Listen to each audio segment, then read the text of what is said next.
Havendo quórum legal, conforme disciplinado nos artigos 42 e 43 do Regimento Interno deste Tribunal, com as presenças dos ilustres conselheiros Algir Oranzon, César Miola, Marco Peixoto, Iradir Petroski, Alexandre Postal e Renato Azeredo, bem como do ilustre Procurador-Geral do Ministério Público de Contas, Dr. Geraldo Costa da Camino, em cumprimento ao artigo 36, inciso 1, também do diploma interno, declaro aberta a 5ª sessão administrativa telepresencial do exercício de 2021, realizada em conformidade com a portaria da Presidência de número 3 de 2020. Registro ainda as presenças dos ilustres senhores conselheiros substitutos Heloísa Pitinini, Alexandre Mariotti, Daniela Zago, Ana Varpchov e Roberto Loureiro. Também registro a presença do ilustre procurador Dr. Eusébio Fernando Ruschel pela Procuradoria-Geral do Estado. Saúdo os senhores advogados, na pessoa do procurador do município de Canoas, aqui nesta sessão, administradores, prefeitos, servidores, o público que nos assiste no canal do Tribunal de Contas no YouTube ou através do portal do TCE. Saúdo a equipe que assessora a sessão, a secretária das sessões Débora Pinto da Silva, o assessor jurídico da presidência Álvaro Bischoff, o secretário da presidência, Rodolfo Martins de Castro, a responsável técnica da área de informática, a oficial de controle externo, Fernanda Pires Almeida. Passo a relatar processo constante da minha pauta.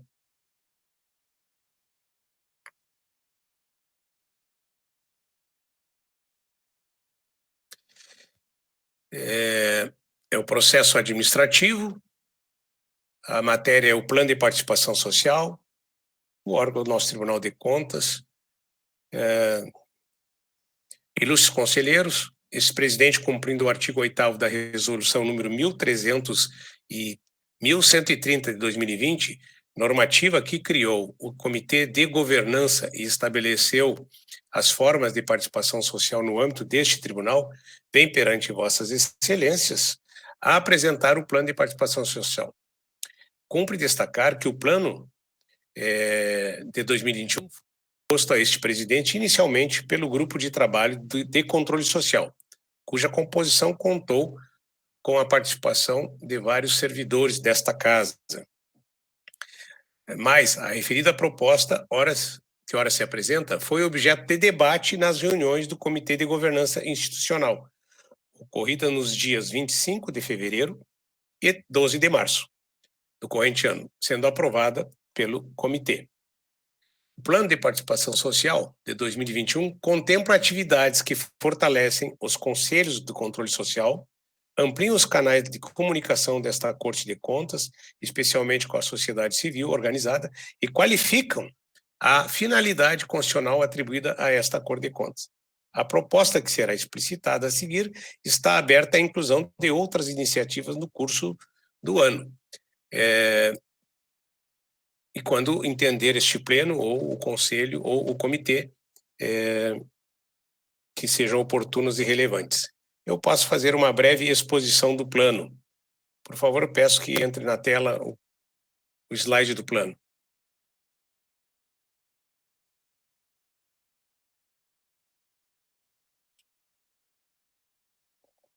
Os senhores podem observar, o plano, eles têm ali relacionado os objetivos estratégicos, as iniciativas adotadas, aquilo que se espera de impactos e benefícios e as entregas e produtos.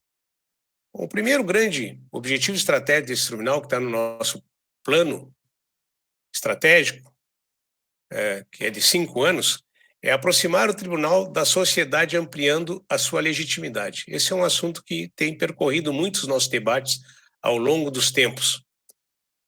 A iniciativa que estamos adotando é uma realização de ciclo de debate com novos secretários municipais de educação, em parceria com as promotorias regionais de educação e com entidades convidadas. O que nós esperamos disso é que haja um fortalecimento do diálogo entre o Poder Executivo e os próprios conselhos e o Fundeb, né? Os Conselhos de Educação e do Fundeb.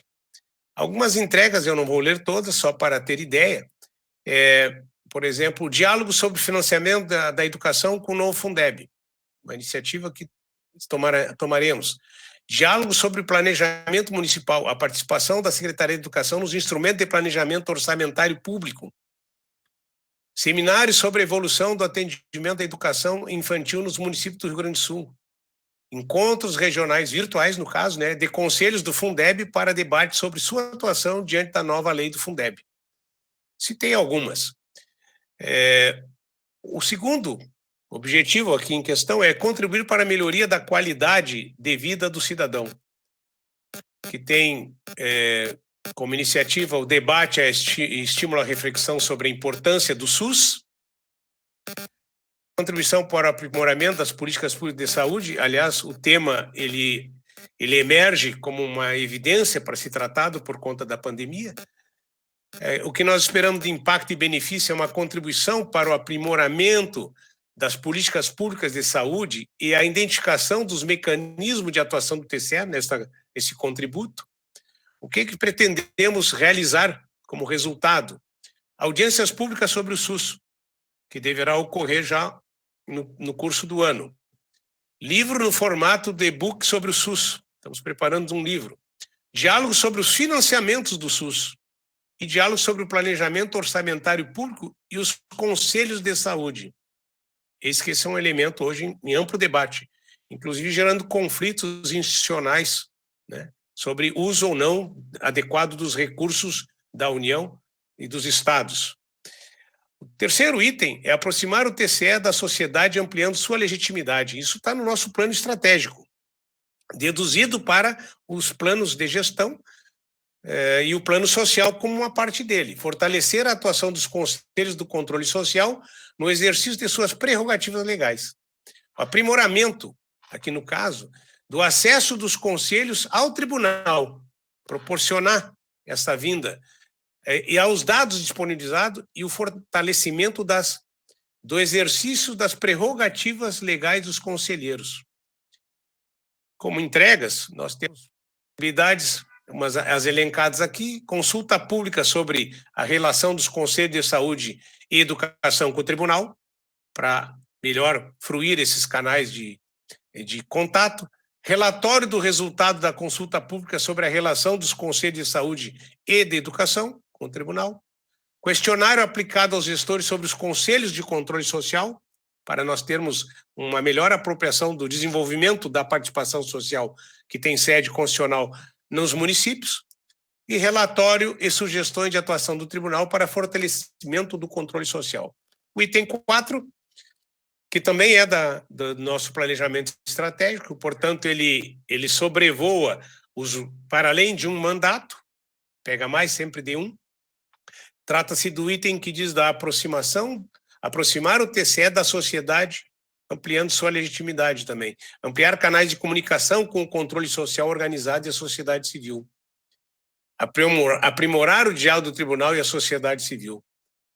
Aqui nós temos como entregas uma minuta de normativa sobre as mesas técnicas que nós estamos prevendo que o tribunal tenha, curso sobre a atuação do tribunal e acesso às informações disponibilizadas no portal.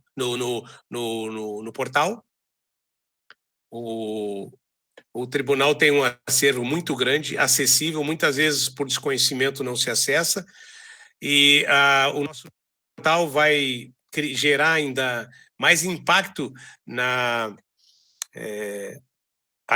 amistosidade para o manuseio das informações, a apresentação pública dos resultados dos estudos de políticas públicas realizados pela DCF no processo de contas anuais, uma audiência pública para tratar do investimento público em ciência e tecnologia, assunto que mereceu análise no relatório do conselheiro Miola, da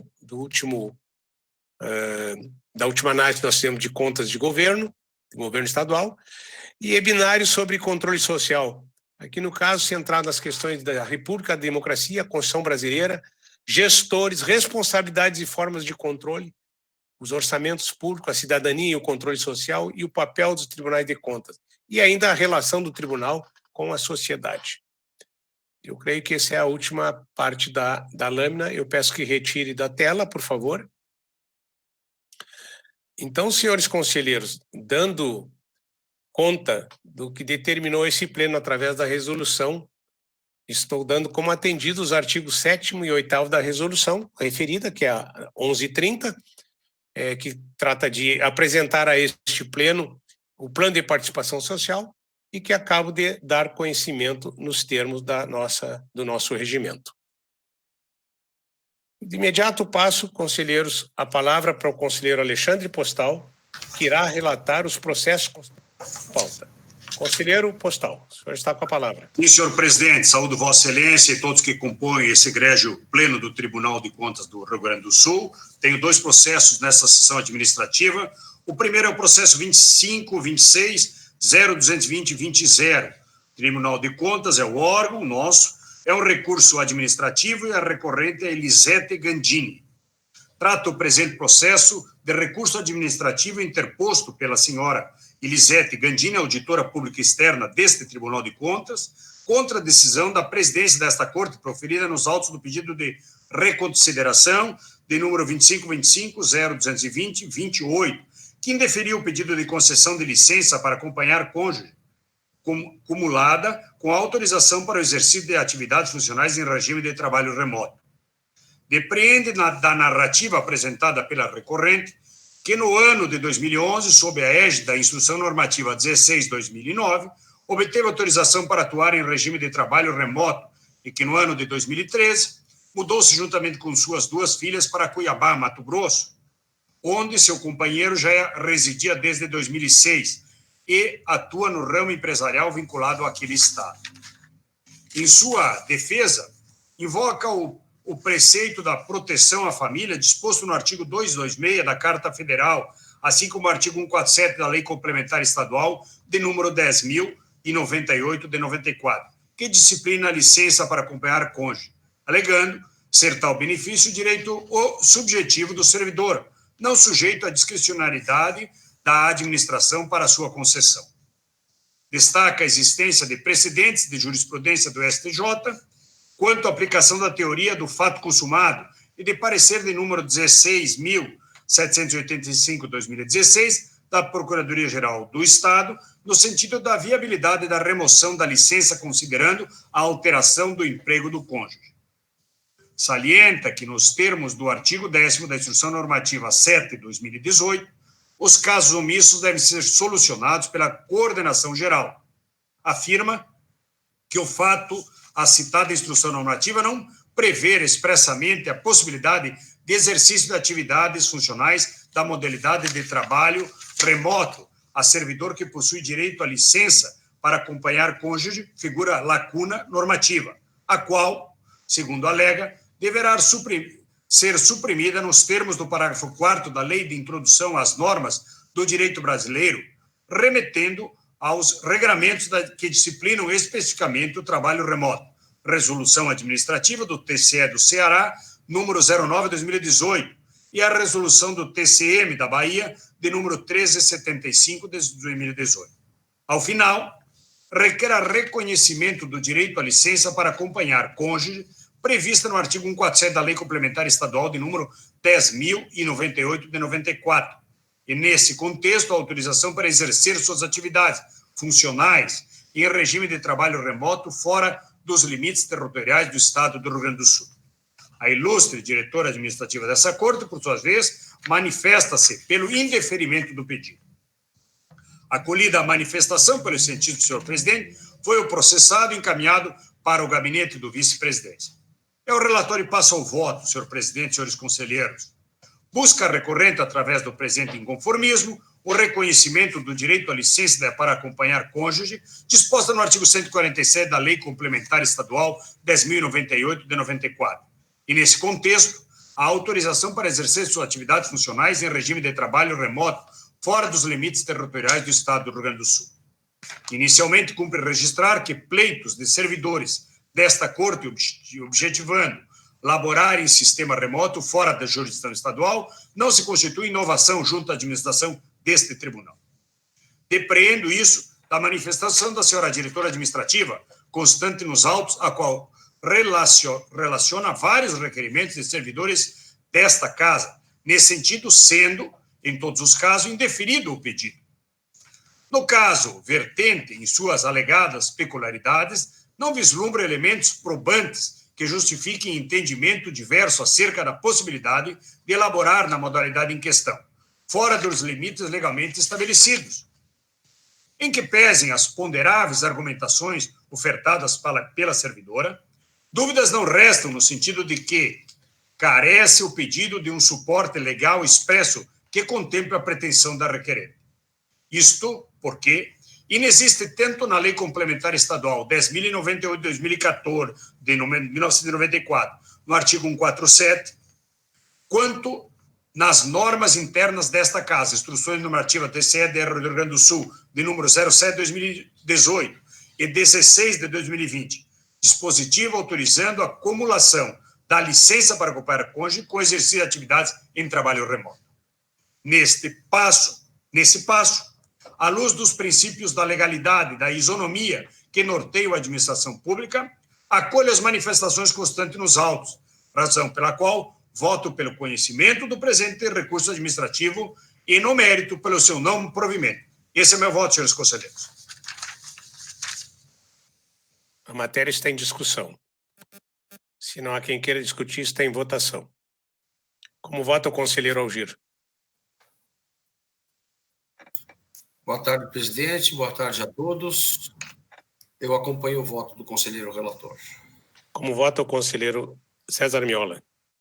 Senhor presidente, senhoras e senhores, eu tive acesso, o conselheiro Alexandre Postal, como de hábito, disponibilizou com antecedência este e os demais votos da sua pauta, e eu até tive a oportunidade de mencionar a ele ontem, ao término da sessão da primeira Câmara, que, embora não haja dúvidas para muitos, conforme se declinou nos autos, eu as tenho, sobretudo considerando os argumentos trazidos nesse recurso.